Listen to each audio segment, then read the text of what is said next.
Welcome back to another episode where we talk shop and showcase what we have in our own backyard. I am your host, Mike Element. Joining me on the pod today is Stephen Neuhof, a business territory manager for Reif Winery right here located in the heart of Niagara. So thank you, Steve, for coming onto the pod to talk winery and the business of it. Wine shop, baby. I love it. Yeah, that's how it goes. Long time coming. Great to see you. Let's do a little cheers here. Yes, thank you. We were also college roommates. Old school back buddies. in the day. Now we're just full-time adulting and today pretending to work. Yeah. Rock and roll. Thanks for coming. Thank you. Thank you for having me. Reif Estate Winery. We always say, we have a little saying here, living the Reif style or Reif for life. So cheers to all the fellow wine drinkers out there and happy Saturday. Happy Saturday. We are having a kiln Chardonnay here. 2015 kiln-dried Chardonnay. Kind of a funny story how it came about. Klaus wanted to make some raisins, and he's like, the people love the raisins, and we cover them in chocolate, and yeah, it's going to be fantastic. So he went and bought some kilns from, I believe it was Newark County, and Rob said, why don't we try to do some Appassimento, which is an Amarone style, with typical for northern Italy. And yeah, here we are. I think the first vintage was 2009, first really official vintage was 2010, and we've been doing it ever since. It's been absolutely fantastic. We've got a wine that's called the Magician, which is typically always a Shiraz Pinot.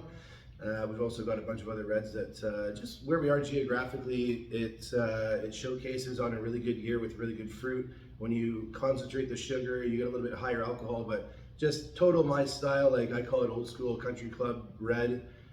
Those are definitely my style of wines. But this one here that we're drinking today is a 2015 kiln-dried Chardonnay, which is absolutely luxurious.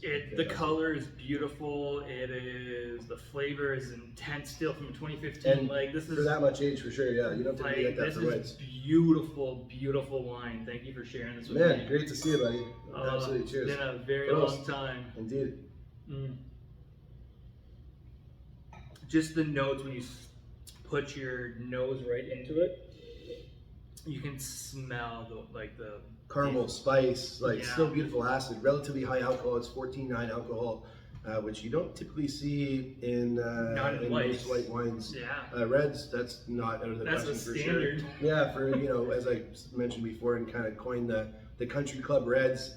If it's not, you ask Bob from the country club.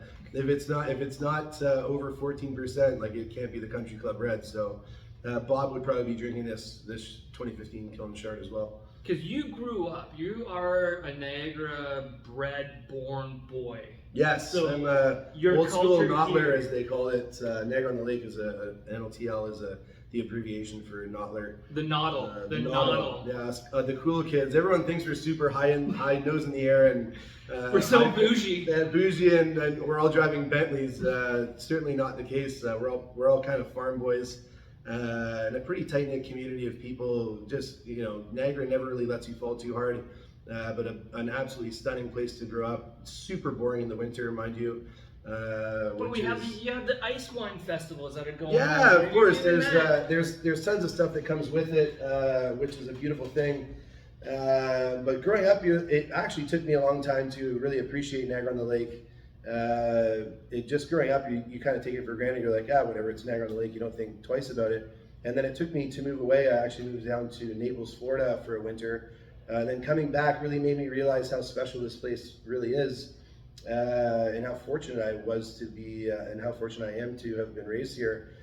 Just for the food, the culture. I actually, my grandparents had a farm down the street on the Niagara Parkway, on the corner of Line 1 and Niagara Parkway. And so it was like selling fruit on the grandparents' fruit stand and farming, which I realized very early in life that I was not destined for.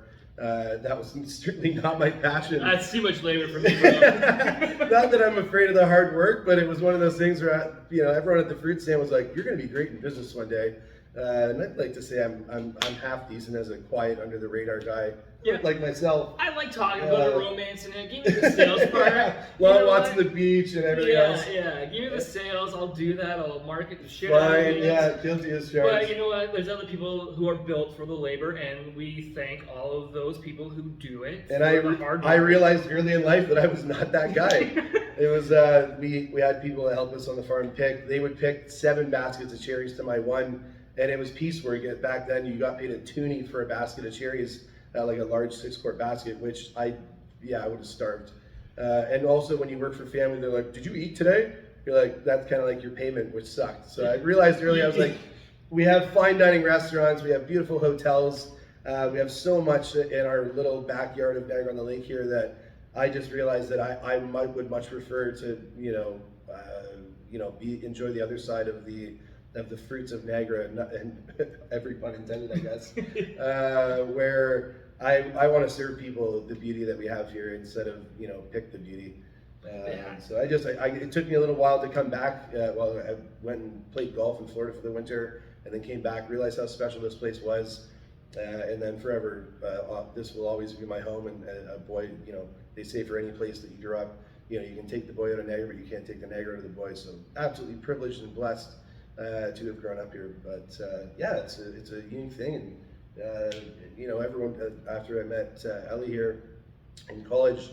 Other people come and you see how special this place is when everybody else has the reaction of how special this place is, and then sometimes you just take a step back and say, wow, this place is actually unique and beautiful and all that it's cracked up to be. So yeah, it is, because I went to Mohawk College for 1 year and I absolutely hated it. I was like, I don't feel right here. Like this is the experience, the whole thing. I was like, I just wasn't jiving with it, and then I'm transferring. I'm going somewhere else, and I came here to Niagara, and I was like, it felt like a weight was lifted off my shoulders.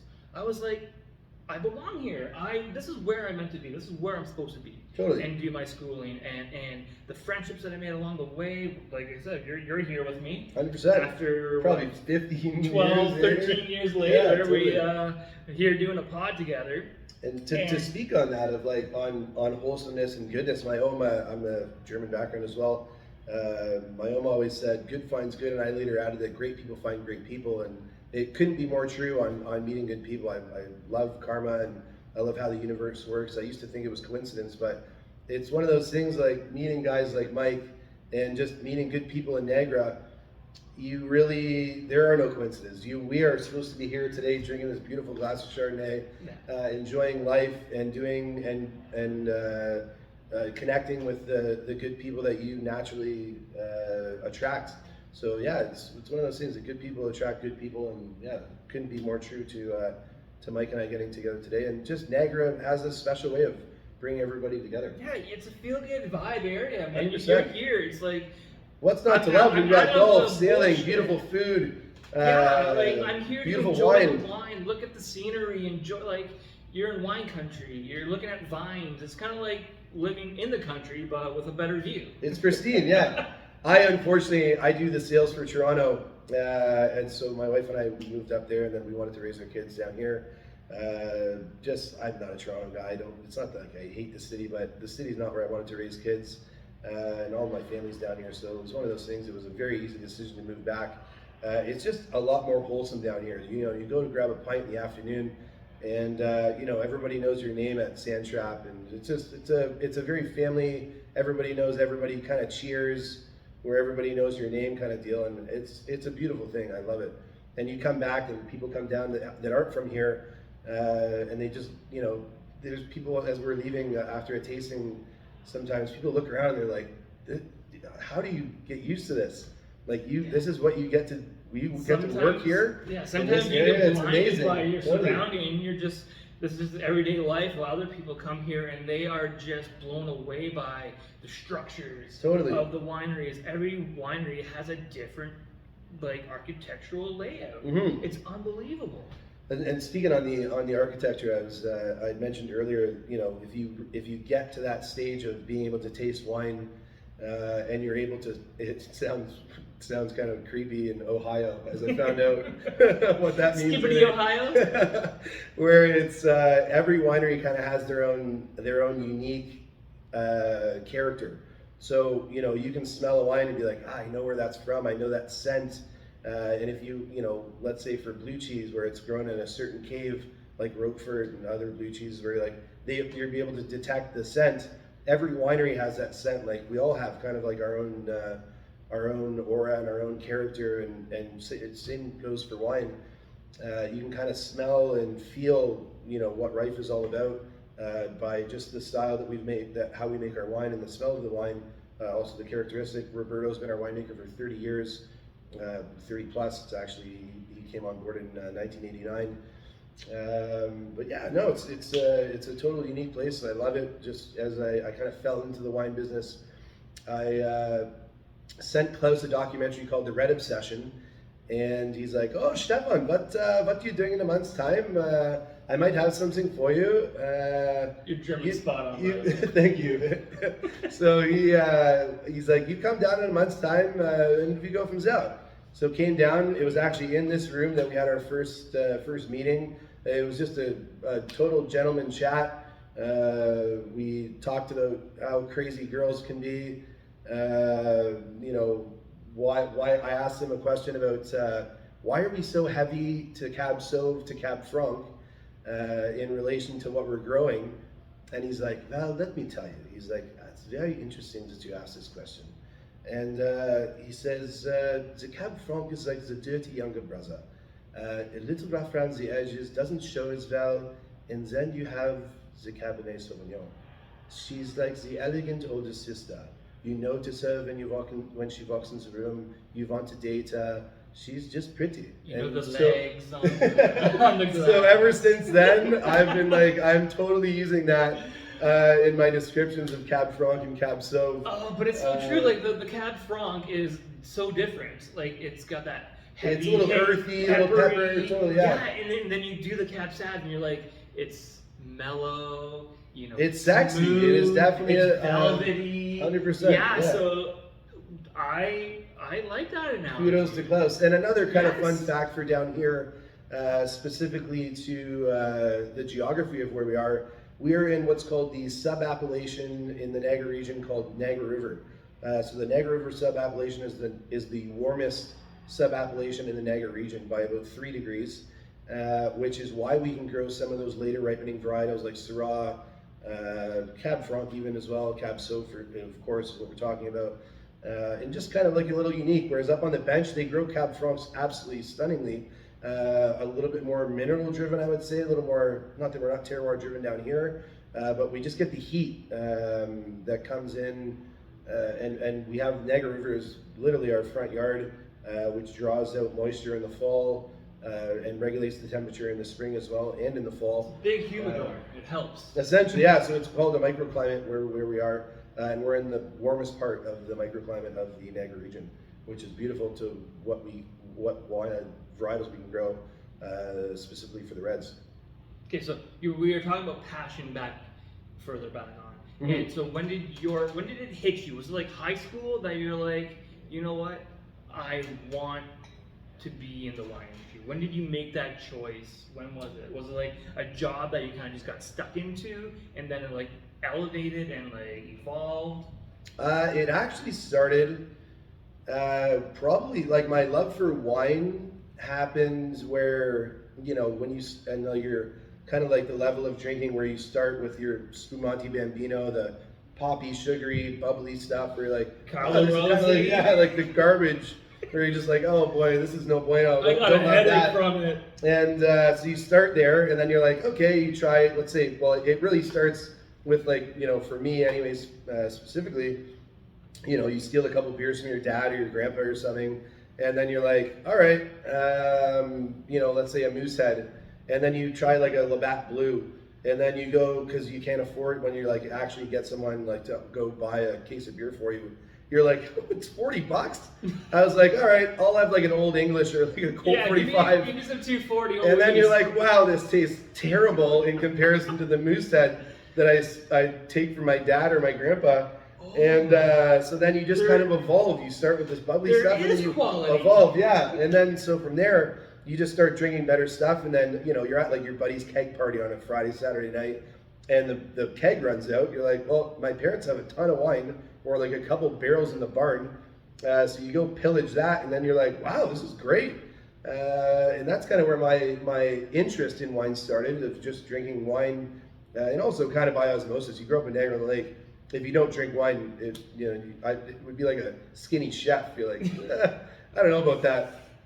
So just by osmosis, I started drinking it, and then I would say one of the first times that I ever said to myself, "Wow, this is absolutely stunning." I have to say it was with a buddy of mine who came from England. His name's William Hoare. They own a winery called Londonborn, and he was reaching out. He had just landed, and he's like, "I want to find somebody who really appreciates wine." And this guy, Jeremy Martino, was like, go talk to Hoff. Hoff loves wine. He's from Niagara-on-the-Lake. And so, we became friends. We started drinking some wine together, and he busted out an old vintage Clos Jourdain, Pinot Noir. And I tasted that, and I was like, holy shit, this is absolutely stunning. And I say to anyone who's drinking wine, at any stage of drinking wine, it's fermented grape juice. It should be simple. It should be enjoyed. It's not rocket science. It's just fermented grape juice, and I assess and rate and appreciate every wine the same way. I look at it. Well, yeah, you look at it. You're like, does that look like something I want to drink? It's clear or not. Some of the man buns of the world are like, man, I want that like cloudy. Yeah, if it's not organic, I'm not putting it in my mouth. I'm just like, if I look at it and if it looks like something I want to drink, I'll smell it. And if it's not reusable, 100% sustainable, I'm not drinking it. And then I smell it. Is it still something that I want to put in my mouth? Then you do the fun part, which is put it in your mouth. Mm-hmm. You sip it. You assess it, you say, okay, I like or don't like, and if you really like, and you want to sip it again, then you sip it again. This is absolutely stunning, so I want to sip it again. And that's like how I kind of fell in love with wine. There's people overthink wine all the time. I think it's just it's a really shishy, pretentious thing. And I think that now the younger generation, and it's weird, I'm turning 39 next week, back in the day, like almost pre-cell phone days, you get laughed out of the restaurant if you ask for a little bit of ice on the side. Now, I'll call them kids. You're like, yeah, you know what? You want to put ice in your glass? Go for it. It's become a lot more approachable as far as drinking as like a regularly consumed product. It's not just beer and mixed drinks anymore. Wine doesn't have to just be for the rich people. If you have money or a certain class, I think it's just one of those things that it's a simple thing. It should be enjoyed by everybody. There's price points for everyone. Of course, you can buy crazy expensive wine, but I even myself personally, I like to find a little gem that is only, $15 or $10 even, and find a little stunner where you're like, wow, this is a local, or it doesn't even necessarily have to be local, but if you find a wine that is just a sexy little treat, and you find it for a decent price, you're like, that's the gem for me. I don't want to have to buy a Lafite or a Petrus, spend $800 a bottle. I want to find something that maybe is batting in and around, like trying to play in the same class as, let's say, Petrus from Merlot, and you find a Merlot from around here that is absolutely stunning. And when you find that beauty, you're like, yes, I did it. And by no means am I saying that we're like Petrus, but we do make some pretty class wines here in Niagara. You guys have your first growth. First growth. The Merlot of these wines here that we have up front, the Merlot is by far my favorite. I love Merlot for a couple reasons. It's an underdog. I love underdogs. I love seeing the underdog win. You look at France. A lot of those big boy, high-ticketed French wines have a ton of Merlot in them, but they just call it from region-based. Whereas here we're more varietal based in North America. We don't really call it. Because French. I like French wines. They're at a good price point, and it's a big playground. You can have one from Bordeaux. You can have one from Lyon, from Rion, and they are all completely different. I love dabbling in those. The wife hates it. She's like, stop buying shit wine. I'm like, it's not shit.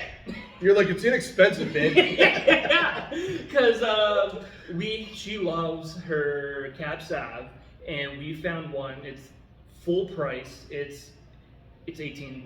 It's great. It's Under $20 these days. Behringer's an old school producer. Behringer, Founders Cab Sav. It is a banger. Every bottle we've had has been consistent. It's been the same, and it is awesome. And when it goes on sale for $2 off, you said banger. I hopefully that. PG, adult earmuffs.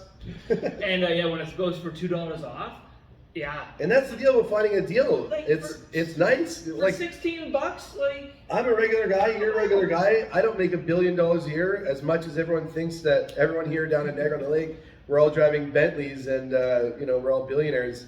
If you can find that gem for $20 or even less, that's the beauty of it. And finding something that's good quality for a decent price is amazing. I think that's the key. Yeah, because for $25 you can get that's our sweet spot. It's like, okay, for $25, we can find a bottle. I'm like 15.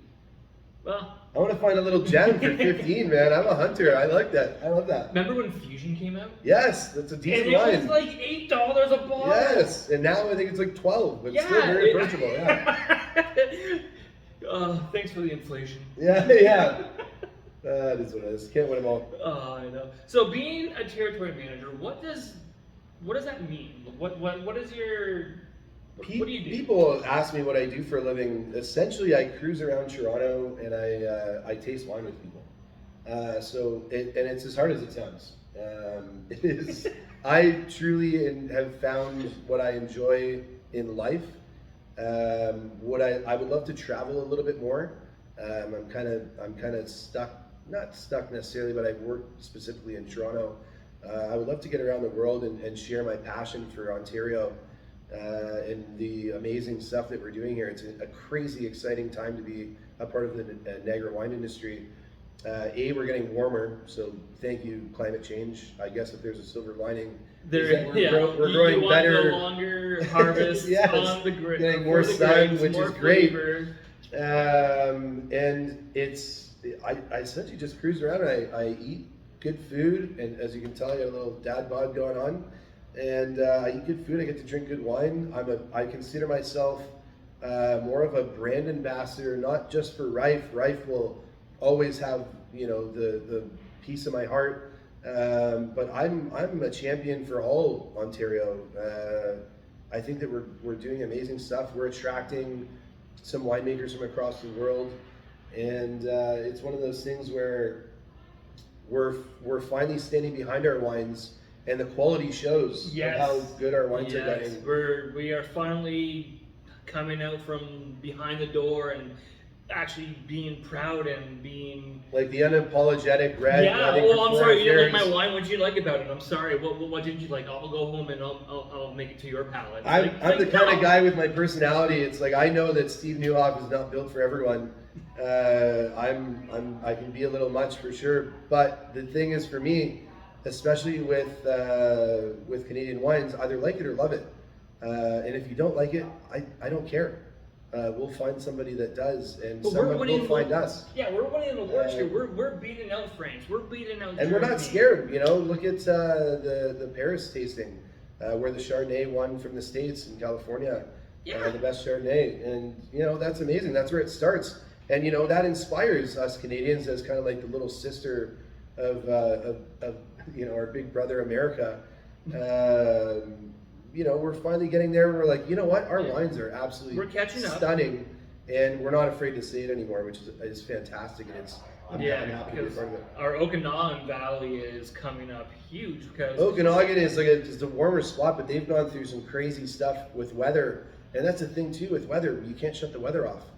Especially on the West Coast, because you also got your Napa, you got fires, over there, look at Cali, same neck of the woods.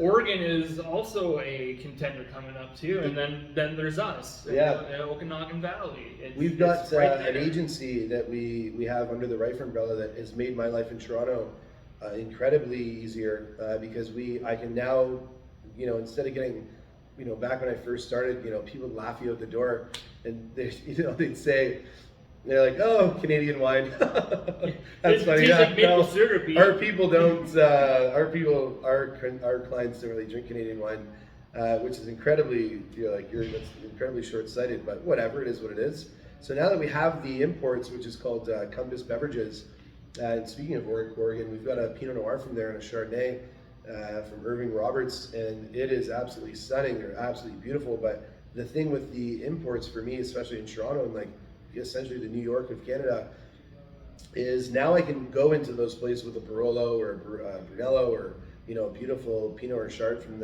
Oregon, and that'll get me a seat at the table, and then I can bust out my good stuff and go from there. And then they taste them and they're like, "Oh wow, It's like a magic this trick. is great." You're like, "These wines are really good." You're like, "Oh, it's almost like what we're shooting for." Well, did you know that they're making Canadian? non-garbage products? So it's a really cool time to be a part of the Canadian wine industry, and I love what I do. So to kind of answer your question, it's what my job is. I go cruise around and I champion Canadian wines, and more specifically Ontario, and even more specifically the Niagara region. Well, thank you for carrying this huge beast on your back for us. Hey, and there's being the voice. heavier loads. So Being cheers, the voice for us. cheers to Canadian Cheers. wines. Yes, That's cheers great. to the Canadian winemakers and growers and Mhm. pickers and everybody. And everyone who takes the risk to open a winery, Klaus Reif, the guy mentor of mine, a guy that I very much respect. He said back in the day, he's like, he's like, you make some money somewhere else, and then you open a winery as a restaurant to spend the money. He's like, this is a lifestyle, and it's circumstance, because they bought land here in Niagara Lake back in the 80s, or let's say late 70s, and back when you could buy it for a decent price. But now it's very much a lifestyle business. You make some money somewhere else and then spend some money on some winery. But you know what? It's a cool business to be a part of, that's for sure. And I really do love what I do. Because you were saying here, you took me through the production bottling line. You guys can do, what do you say? We do about just about 1,000 cases a day. 1,000 cases a day. That is huge. Yeah. We're fortunate to have a lot of our stuff in house. The nice thing about that is that it's just I feel like a German mentality where if you don't have the money, you just don't buy it. So it's been very much a growing thing. I remember Klaus telling me a story where he collapsed up in the loft, and he was thinking about selling the winery back in the 90s, because it's not easy to make wine. It's not easy to, you can't turn the weather off. There's a lot of variables that you don't have control over in the wine industry, and it's one of those things where it's tough to do. So to buy the production line and the bottling line and bottles, caps, the building to expand and get to that next level, it's not easy to do, and it's not certainly not for the faint of heart, that's for sure. But with growing in the industry, that's how it goes. Yeah, because Reif Estate Winery is a beautiful 125-acre vineyard planted in 1977, and it was one of the pioneering, let's call it, of a winery in Niagara with its first roots and planted vines. And so the first growth line that we have here in front of us is kind of a testament to how old our vines are. The older the vine, the better they get, and they're just a little bit more selective. So for us and how long we've got vines here for, our first technical vintage, I think we opened in 82. We've got vines from the 80s, which is wild to think about. But what makes that unique is that you think of a young, virile, let's say, human. You're young, you're vibrant. Like, think of us when we were in our 20s, and we're just like, yeah, let's go, let's do this. Now we didn't break. Yeah, yes. So now I'm just a little bit more, and for us, and same goes for a vine, I'm a little bit more selective on the things that I do. I'm selective on the parties I go to, the restaurants that I eat at, the drinks that I drink. It's more of an acquired thing, but that all comes with maturity. So a young vine they produce a ton of grapes, but they're not all great. Whereas an old vine produces less grape and less tonnage, But does it have more flavor? Yes, it has. It's way more complex. It's found in the groundwater. There's established root system. They're not going to die as easily off in the winter. And it doesn't produce as much, but the fruit that it does produce is much better. This is first growth, only done on our best vintages. What actually made me fall in love with Reif, other than just the kind of name and the history, and that I kind of fell into it, and then grew more in love, was the 2007 Cab Merlot. And you wouldn't think that a blend would have captured my heart as much as it did, but it really did. And I think it sung more than all of the others, like the Cab Sauv, the Pinot Noir, Pinot Noir, Merlot, and then like a Syrah. And so, no, we only did the 4, and this was for the 2007. That was the last vintage that we did, and then the next one we did was 2016 as an epic vintage. So only on the best vintages, all hand done. It's just our first growth line is the best of the best. It should sing to that way. And I don't know how many, if we do very much white for the first growth, but typically we do a Pinot, a Cab Sauv, and a Merlot. Are those like introductions into the winery, saying like, hey, like this is like a standard? This is just like our high end. This is not an introduction at all. No. This would be you would have to have a pretty experienced palate to be able to afford them, because they're $100 a bottle, which is not cheap. So they're sommelier price, all right. Yeah, they're just like they're not for everyone, for sure. Our more entry level stuff, and the beauty thing for how long we've been growing and how long we've been in business for is that we definitely have our thumb on the pulse of the industry of what works and what doesn't. So we have our Vidal, and we've got a White Sands and Black Oak, which is a Riesling Vidal blend for the white, which is let's say like a $10 bottle, and then the red is a different vintage, different blend, but it's typically Gamay and Cabernet for like, let's say $11. And so we have super entry level. We also have super high end, which would be the first growth stuff, and then everything in between. Why would you mix a Sauvignon or a Cab Sauv with a Gamay? Like Gamay just adds a bit of excellent. Good question. We also, there's times we throw Baco in. This year I think there's a little bit of Merlot. It depends on price per ton for grape. So Gamay is a little bit less. Because Gamay is light, it's light and fruity. And we have a good amount, same with the Cab Sauv, so it's one of those that we can blend off. Okay. And same with the Vidal, like the price per ton for Vidal is, let's say $800, where the price per ton for Cab Sauv is like $2,000. And don't quote me on that, it just depends on how the sugar bricks. The bricks dictate how much you get paid per ton. Okay. So if it's a really good vintage and the bricks are really high, you get charged a certain amount. Whereas like if it's an okay or mediocre vintage, it just costs less. So it's really a cost to quality.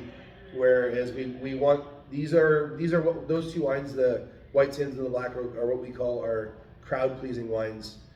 So more for like banquets, weddings, stuff like that. People that are just going to go, as the kids call it, crushable. Crushable wines. Go, I took this wine off my parents' table. Let's crush it. Yeah, let's crush that. Like, oh, dude, yeah. Oh my God, it's like 12%. So one of those wines that are entry level, inapproachable, and we were all for sure there back in the Spumante days, or it's like Old English or Gold 45. Yeah.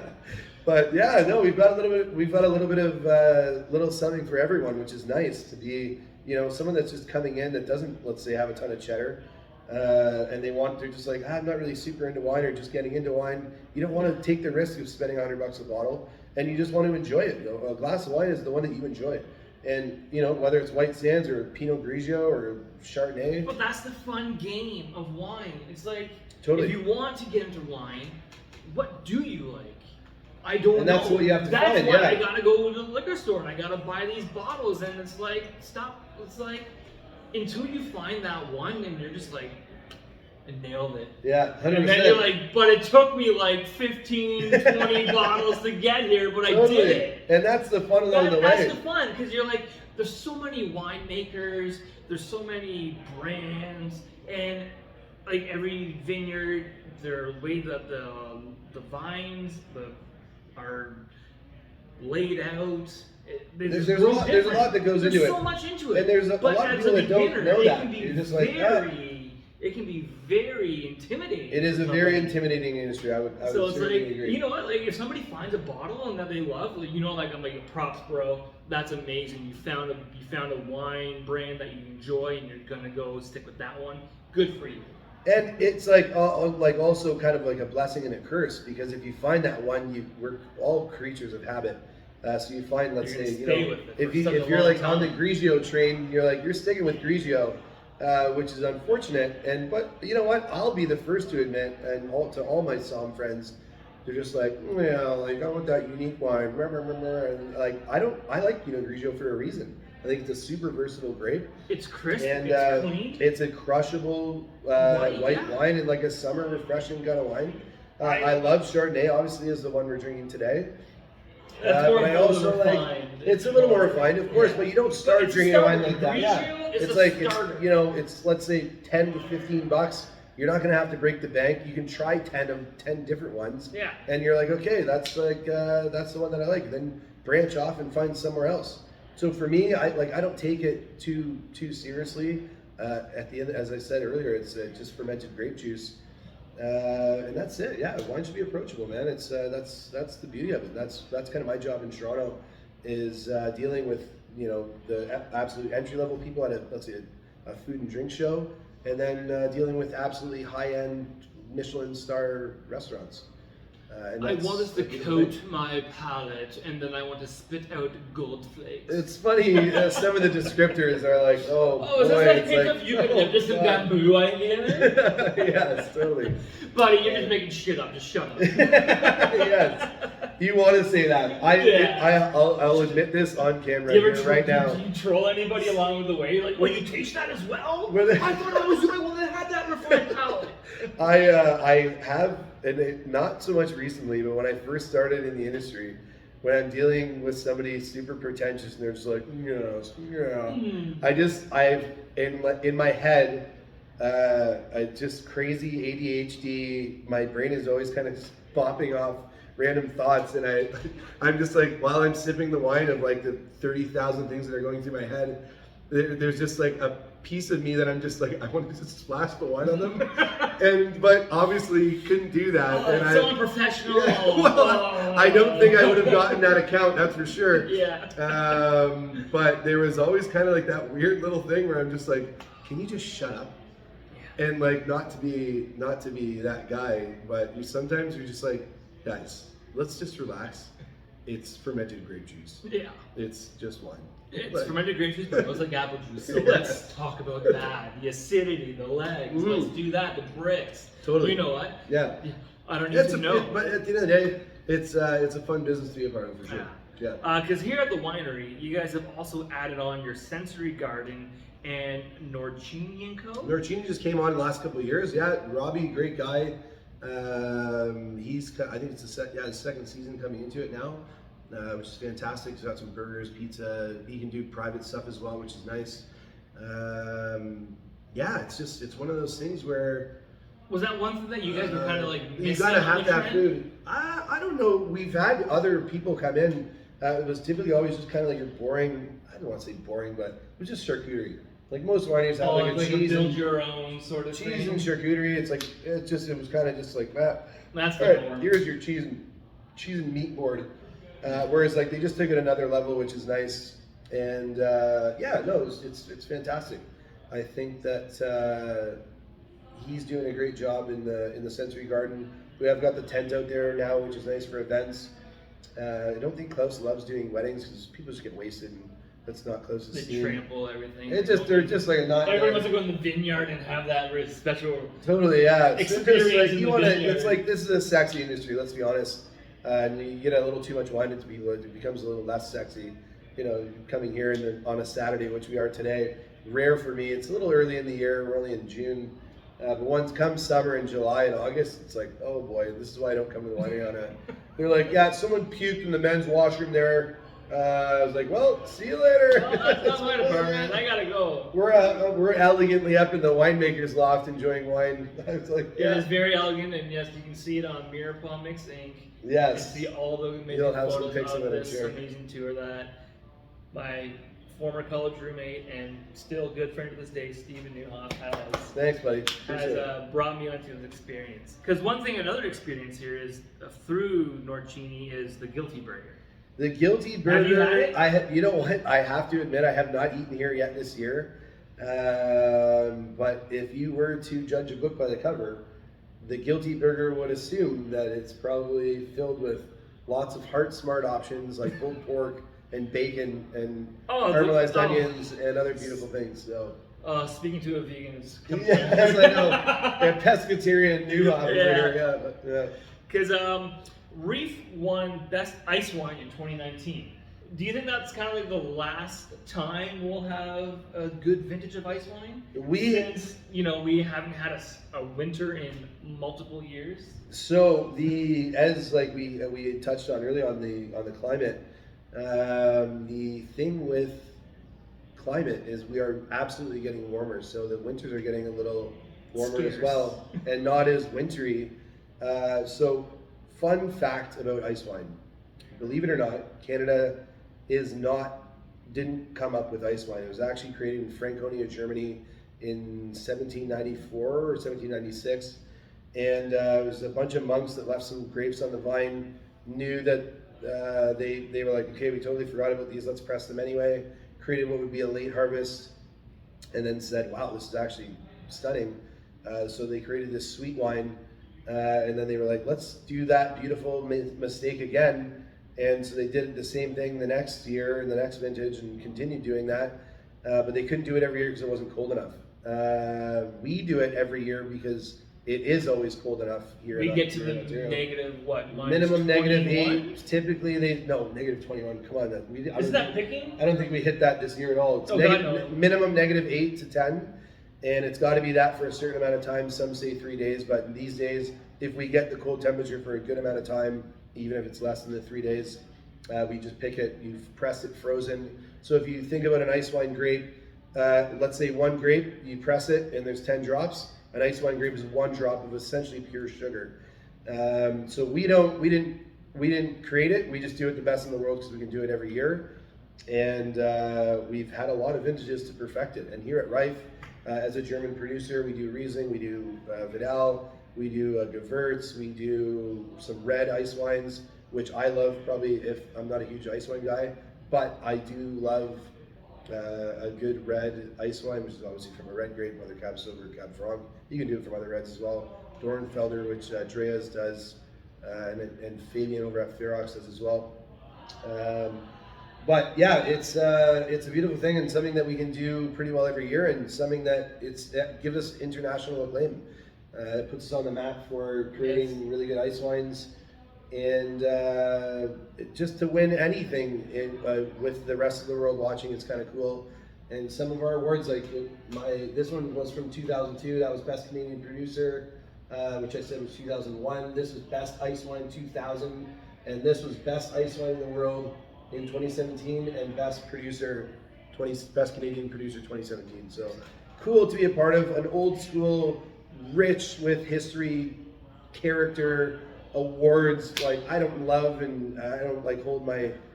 It's nice to get awards, of course, but it's just continually doing. Like Klaus is like, you must make good vines on the bad years and make great vines on the great years. And his another thing is just honestly great wines. Yes. And just doing it every year. And we certainly have the market for ice wine as one of the best producers in the world.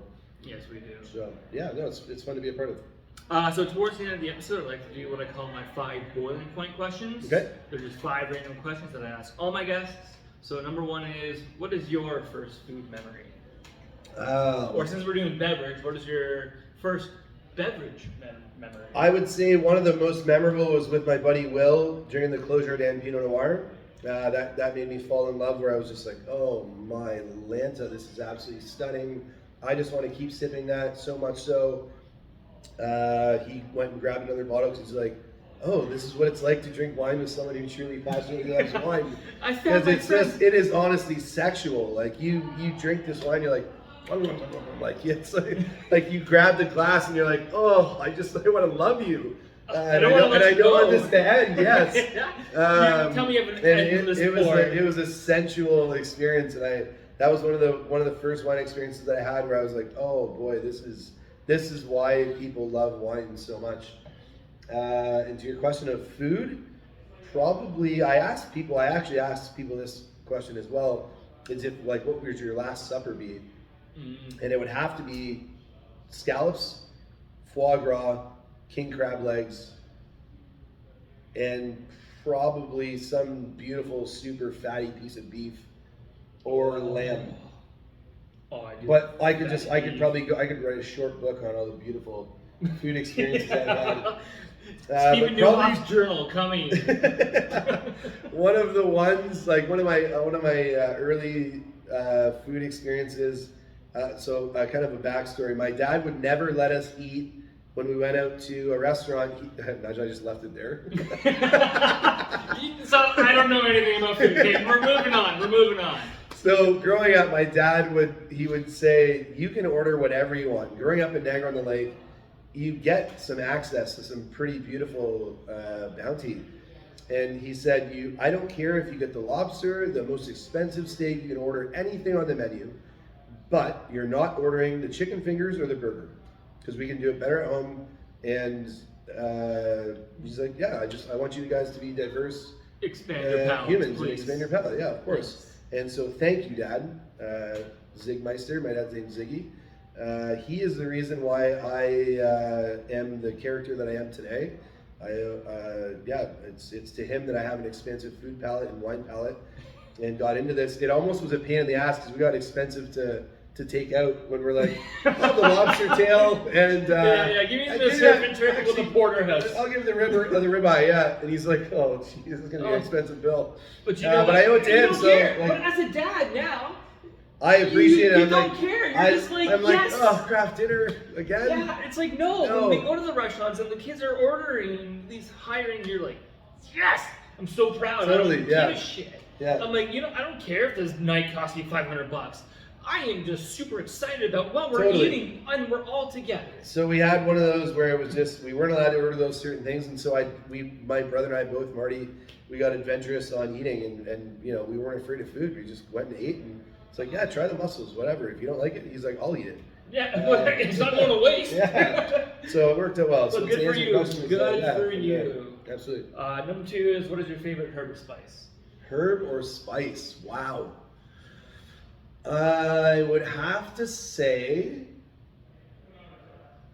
my favorite herb would probably be like a beautiful spring onion. Oh. Yeah. Very versatile. You can throw it on anything. Like a chive? A chive, for sure. Like I have them right now. It's springtime. Mine are just popping up right now too. Yeah, so like they come every year. Super stoked. It's like spring is in the air. I love chives. I think and you can literally, it sexies up any dish.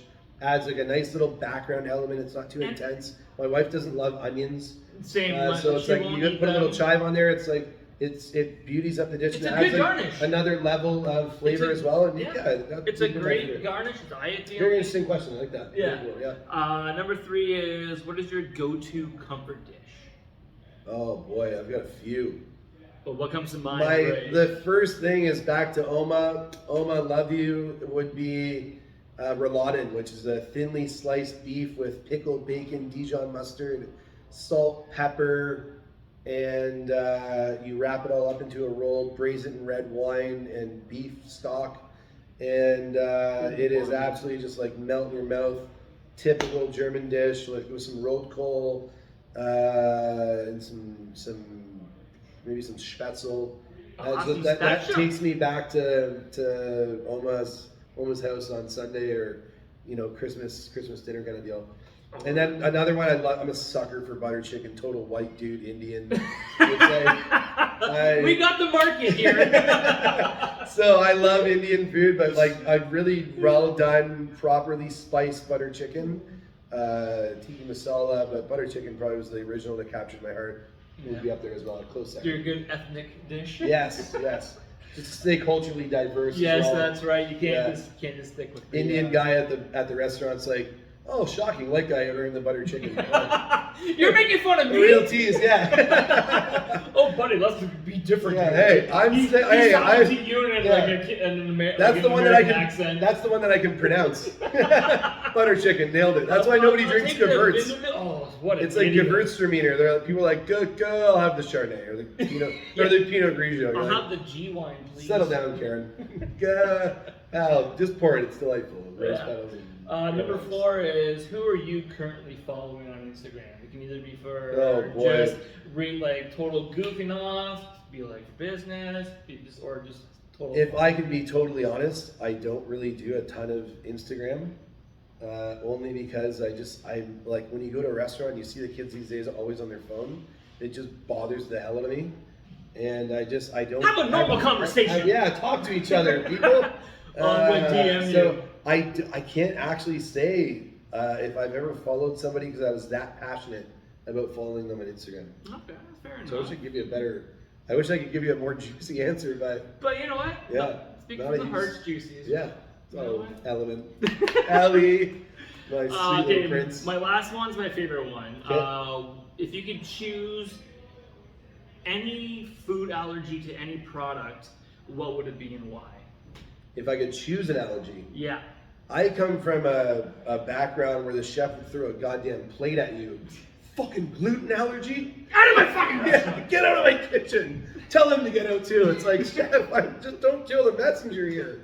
Oh man, I usually chirp people that have a food allergy because they're usually just preferences, not allergies. Yeah, but it could be your typical peanut, gluten, like whatever, or it could be any single like product. I would say in the world. This takes us back to Niagara College and a test that we did with Libby, and when I learned what nightshade was. Oh, the peppers. Yes, it's a Nightshade vine, peppers. which you have an allergy to things grown on a vine.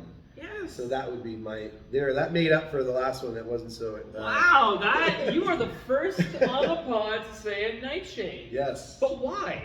I just When think you it's get- cool. It's got an eccentricness to it that I like.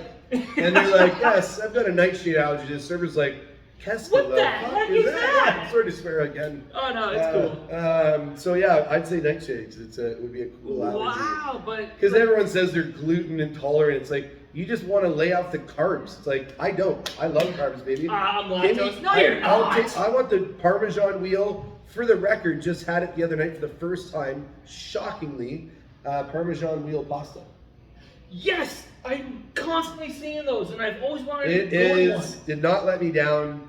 It was over at Venga Cucina on Dundas in Toronto. Old school dude. He's one of the best Italian restaurants Oh, in so not Toronto. the spaghetti house. No, yeah, Oh, not the Spaghetti spaghetti Factory. factory, yeah. And we just went in there. He's known for his pinzas, and I was like, man, someone asked me about this, and I was like, no, I can't say I've ever had Parmesan wheel pasta. Like, so And you it was brought like out, low calorie, all heart the- smart, obviously not. Heart smart, yeah. It's Uh, like Parmesan, it's fine. Kozak, I owe you for that one on the low cal heart smart options. He's like, what fun is that? Like, you don't make friends with goddamn salad here. Come on. So I ordered that's that. your And I was like, aperitif. it's go to. So what was the question though? Yeah, you chose your nightshade house. Okay, yeah. Yeah. Really So, diverted. perfect. Well, Steve, I love it. Hey, Ellie, thanks for cheers. coming Thank on you to so the much. pod to talk. Welcome to Reif. I'm glad we got this done. Love you, brother. Appreciate the time and Thank you so much. cheers, everyone. Salute. Enjoy. Salute.